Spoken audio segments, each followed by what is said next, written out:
Assalamualaikum warahmatullahi wabarakatuh. Kembali lagi dengan saya Leni Agustin.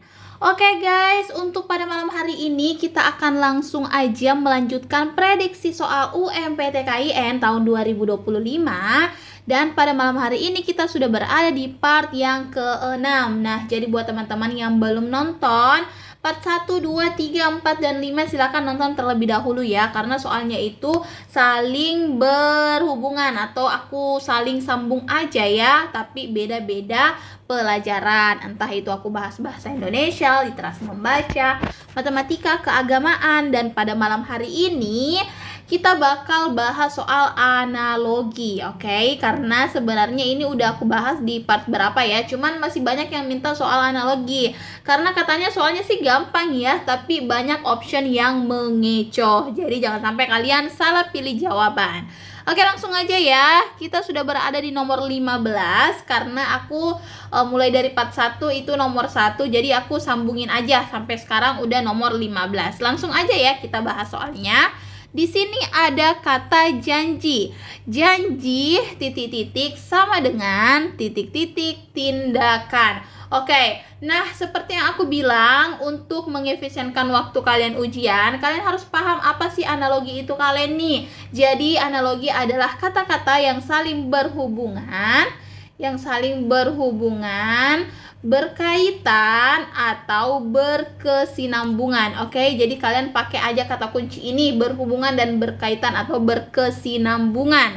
Nah, kita lihat dulu option bagian A, ucapan perilaku, B bukti ucapan, C tepati solusi, D percaya masalah, dan E sumpah pekerjaan. Oke, kita lihat dulu janji. Janji itu merupakan apa sih? Nah, jadi janji itu merupakan ucapan. Kita lihat option dulu, ucapan. Benar ya, janji merupakan ucapan. Begitupun dengan perilaku, itu adalah tindakan. Oke, untuk option A ini cukup masuk akal ya. Kita lihat dulu bagian B. Janji adalah bukti, kemudian ucapan adalah tindakan. Tidak ya, karena ucapan ini bukan merupakan tindakan. Oke, lebih tepat bagian A, perilaku adalah tindakan. Jadi B kita coret. Untuk bagian C, janji tepati solusi tindakan. No, tidak masuk akal ya untuk solusi dengan tindakan. Jadi kita hapus juga. D, janji adalah percaya, masalah adalah tindakan. Tidak masuk akal juga. E, janji adalah sumpah, pekerjaan adalah tindakan. Bukan ya, jadi tidak masuk akal. Nah, jadi untuk jawaban yang paling benar adalah bagian A. Kenapa kalian ini bagian A yang benar? Karena janji ini merupakan ucapan. Oke, janji kita itu ucapkan ya, janji merupakan ucapan. Begitupun dengan perilaku. Perilaku adalah tindakan, oke? Untuk bagian B tadi kata ucapan itu bukan tindakan ya, tapi lebih tepatnya di bagian perilaku. Oke, jadi jawaban yang paling benar untuk jawaban nomor 15 adalah bagian A. Oke, next langsung aja ke soal nomor selanjutnya, yaitu nomor 16. Nah, kita lihat di sini ada 3 kata. Yang pertama ada obat, yang kedua ada pahit, dan yang ketiga ada apotik. Oke, jadi untuk soal analogi, triknya yaitu kalian mencari kata yang bisa menghubungkan dari kata pertama dengan kata kedua, begitupun kata ketiga.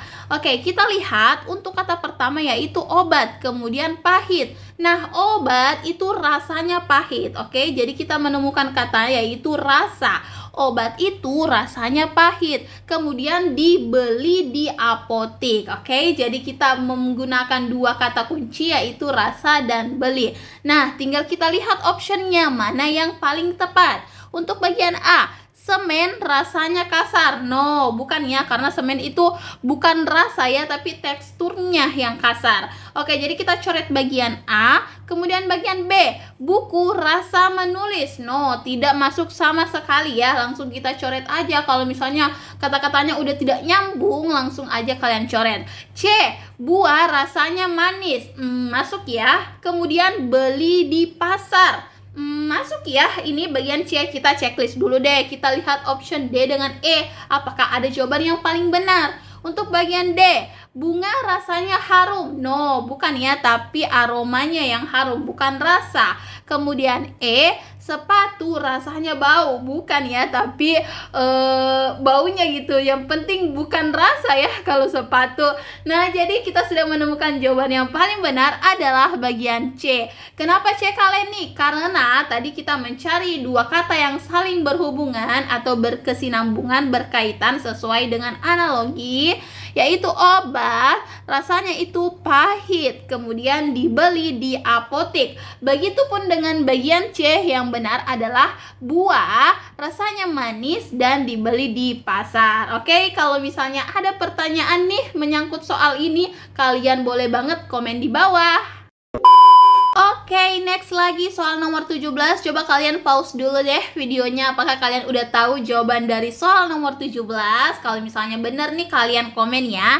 Oke, langsung aja kita bahas. Di sini ada kata extrovert. Nah, extrovert titik-titik kemudian sama dengan titik-titik pendiam. Oke, jadi di sini kita akan mencari kata-kata lagi yang saling berkaitan atau berhubungan, berkesinambungan.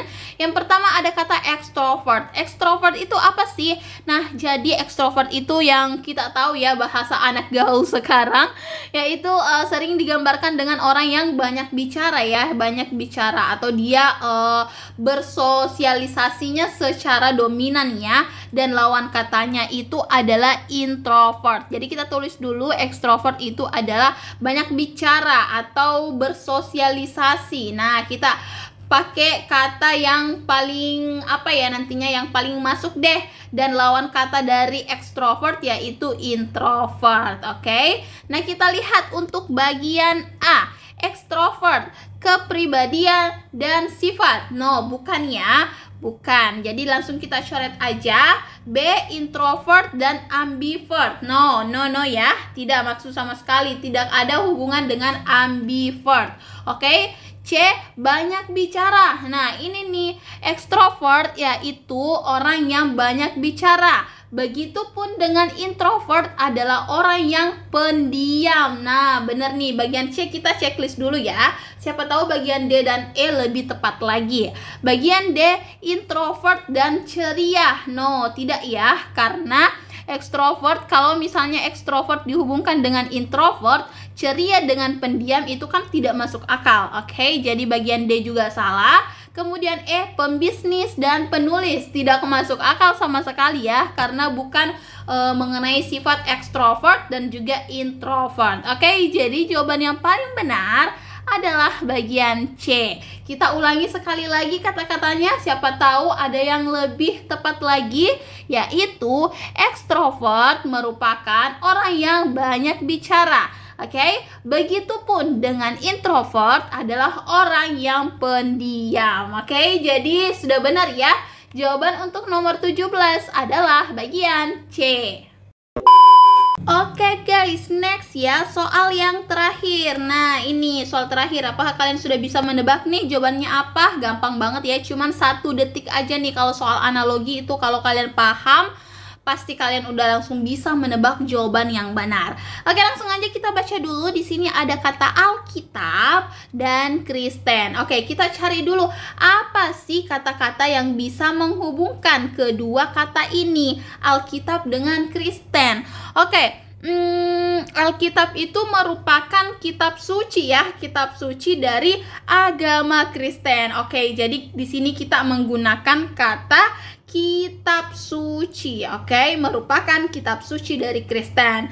Nah, sekarang kita lihat optionnya mana yang paling benar atau yang paling tepat ya, karena biasanya di option itu ada banyak apa ya, kita bisa aja terkecoh dengan jawabannya. Jadi mari kita lihat yang paling benar. Oke, kita lihat A dulu, Islam dan Al-Quran. Nah, kalau Islam merupakan kitab suci Al-Quran, bukan ya? Ini seharusnya kebalik nih. Kalau misalnya bagian A, Al-Quran merupakan kitab suci Islam, baru betul. Tapi ini kebalik. Nah, jadi salah ya. Maka dari itu tadi aku bilang jangan sampai kalian terkecoh. Jadi ini bukan ya, karena dia kebalik. Bagian B, kitab suci agama.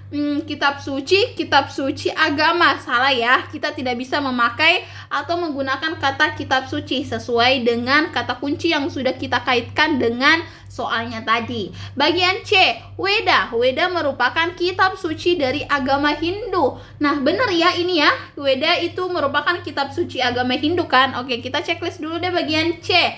Bagian D, Pura. Pura merupakan kitab suci dari Hindu. No, salah ya. Kemudian E, Buddha merupakan kitab suci dari Tripitaka. Salah ya, bukan. Ini juga kebalik nih. Jadi jangan sampai kalian salah fokus ya. Jadi jawaban yang paling benar adalah bagian C.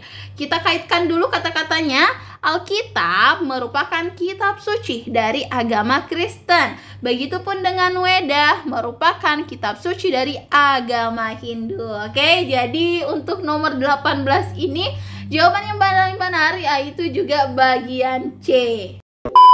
Oke deh guys, jadi itu dia pembelajaran kita pada malam hari ini mengenai materi analogi di soal UMPTKIN part yang ke-6. Kalau misalnya kalian ada pertanyaan, boleh banget langsung chat aku aja di WhatsApp 0882-475-4631. Kalian boleh banget save nomor aku ya. Kalau misalnya mau di save back, kalian chat aku aja pakai nama kalian siapa, biar aku juga simpan nomor kalian. Dan kalau misalnya kalian mau PDF-nya ini nih yang udah aku coret-coret, boleh banget langsung chat aja di WA ya. Kali ini aku mau minta soal UMPTKIN part yang ke-6, PDF-nya yang udah dicoret-coret gitu. Jadi kalian chat aja di WhatsApp. Oke, next untuk part yang ke-7, kira-kira aku bahas soal apa lagi ya? Komen di bawah. Sekian, wassalamualaikum warahmatullahi wabarakatuh.